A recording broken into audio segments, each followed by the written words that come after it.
Friends, ఈ video కనుక నచ్చితే ఖచ్చితంగా లైక్ చేయండి. లక్ష్మి అలాగే పెళ్ళికొడుకు సంజయ్ ఇద్దరు కలిసి నైట్ డిన్నర్కి అని చెప్పి బయటికి రెస్టారెంట్కి వస్తారనమాట. ఇక లక్ష్మి ఇబ్బంది పడుతూ ఉంటే అప్పుడు సంజయ్ ఇలా అంటాడు, మీరేమీ కంగారు పడకండి, జయదేవ్ అంకుల్ నాకు మొత్తం చెప్పారు అనగానే, అంటే మీకు మొత్తం తెలుసా అని చెప్పి లక్ష్మి అంటూ ఉంటే అప్పుడు సంజయ్ అంటాడు, అవునండి జయదేవ్ అంకుల్ నాకు మొత్తం చెప్పారు, అసలు మనకు జరిగినవన్నీ ఒక అబద్ధపు పెళ్లి చూపులు, మీరేమీ కంగారు పడకండి అని చెప్పి లక్ష్మికి చెప్తూ ఉంటే, అమ్మయ్య పోన్లే అని చెప్పి లక్ష్మి ఊపిరి పీల్చుకుంటుంది. ఇక కొంచెం దూరంలో మిత్ర అక్కడే కూర్చొని వీళ్ళిద్దరిని అబ్జర్వ్ చేస్తూ ఉంటాడు.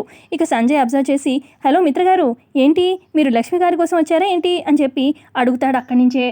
మిత్రతో పాటు ఎదురుగా మనీష కూడా ఉంటుందన్నమాట. అక్కడ డిన్నర్కి వచ్చి ఉంటారు. మిత్ర అంటాడు, అసలు మీరు ఇక్కడికి వచ్చినట్టు నాకు అసలు తెలియదు, తెలుసుంటే ఇక్కడికి వచ్చేవాడినే కాదు అని చెప్పి మిత్ర మాట దాటేస్తాడు. ఆ తర్వాత లక్ష్మి చేయి కడుక్కోవడానికి వాష్రూమ్కి వెళ్తే అక్కడ ఇద్దరు గుండాలు వస్తారనమాట, రౌడీలు. వావ్ పిట్ట అదిరింద్రా అని చెప్పి అంటూ ఉంటే ఈ లోపల మిత్ర వచ్చి వాళ్ళిద్దరిని చెతుకుపడతాడు.